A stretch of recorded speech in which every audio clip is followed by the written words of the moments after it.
Hello friends, welcome back to my YouTube channel. എല്ലാവരും സുഖമായിട്ടിരിക്കുന്നുവെന്ന് കരുതുന്നു.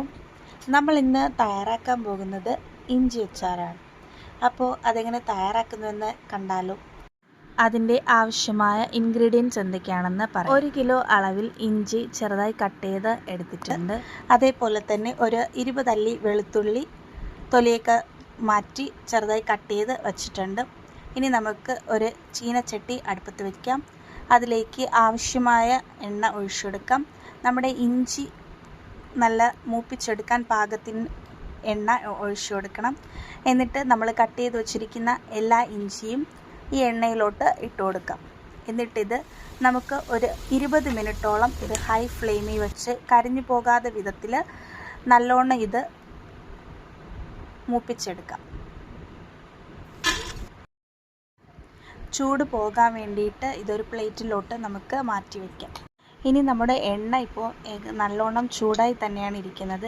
ആ ചൂടായ എണ്ണയിൽ തന്നെ നമ്മൾ ഒരു ഫ്ലെയിം ഓഫ് ചെയ്തിട്ട് 1 ടീസ്പൂൺ കടുക് ഇട്ട് കൊടുക്കാം. കുറച്ച് കറിവേപ്പിലയും ഇട്ട് കൊടുത്ത് നമ്മൾ പിന്നെ കട്ട് ചെയ്ത് വച്ചിരിക്കുന്ന വെളുത്തുള്ളിയും കൂടെ ചേർത്ത് കൊടുത്ത് അതും നമുക്ക് നല്ലോണം ഒന്ന് മൂപ്പിച്ചെടുക്കാം. ഇനി നമുക്കിതിൽ മസാലയാണ് ഇട്ട് കൊടുക്കേണ്ടത്. അതിന് വേണ്ടിയിട്ട് ഞാനൊരു 5 സ്പൂൺ മുളക് പൊടി എടുക്കുന്നുണ്ട്. 1 സ്പൂൺ ഉലുവാപ്പൊടി, ഒരു 1.5 സ്പൂൺ കായപ്പൊടി. ഇത്രയാണ് മസാലയായിട്ട് എടുക്കുന്നത്. ഇനി നമുക്ക് ഈ മസാല ആ എണ്ണയിലോട്ട് ഇട്ട് കൊടുക്കാം. ആ സമയത്ത് നമുക്ക് ഫ്ലെയിം ഓൺ ചെയ്ത് ഇത് നമുക്ക് ചൂടാക്കി എടുക്കാം. ഇതിൻ്റെ പച്ചമണം മാറുന്നവരെ നമുക്കിത് ചൂടാക്കിയെടുക്കാം. ഇനി നമുക്ക് ചൂട് പോകാൻ വച്ചിരുന്ന ഇഞ്ചി ഇപ്പോൾ നല്ലോണം തണുത്തിട്ടുണ്ട്. ഇനി നമുക്കതൊരു മിക്സിയുടെ ജാറിലിട്ട് പൊടിച്ചെടുക്കാം. ഞാനിതിപ്പോൾ നല്ലോണം പൊടിച്ചെടുത്തിട്ടുണ്ട്. ഇനി ഇത് നമ്മൾ മസാല തയ്യാറാക്കി വച്ചിരിക്കുന്ന ഇതിലോട്ട് നമുക്ക് ഇത് ഇട്ട് കൊടുക്കാം. അതിനുശേഷം ആവശ്യമായ അളവിൽ ഇതിലോട്ട് വെള്ളം ഒഴിച്ചു കൊടുക്കാം.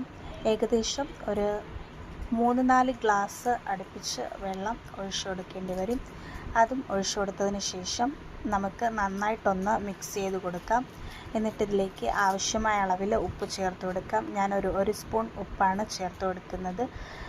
അതും ചേർത്ത് കൊടുത്തതിന് ശേഷം ഇതിലോട്ട് അല്പം പഞ്ചസാര കൂടി ചേർത്ത് കൊടുത്ത് വീണ്ടും ഇത് നല്ലോണം ഒന്ന് മിക്സാക്കി കൊടുക്കാം. അതിനുശേഷം ആവശ്യമായ അളവിൽ വിനാഗിരിയും കൂടെ ഒഴിച്ചു കൊടുത്ത് നമുക്കിതൊരു അച്ചാറിൻ്റെ കൺസിസ്റ്റൻസിയിൽ എടുക്കാം. നല്ലോണം ഇത് തിളപ്പിച്ച് കുറുക്കി എടുക്കാം. അപ്പോൾ വളരെ എളുപ്പത്തിൽ തന്നെ വീട്ടിൽ ഉണ്ടാക്കിയെടുക്കാൻ പറ്റുന്ന നമ്മുടെ ഇഞ്ചി അച്ചാർ തയ്യാറായിട്ടുണ്ട്. എല്ലാവരും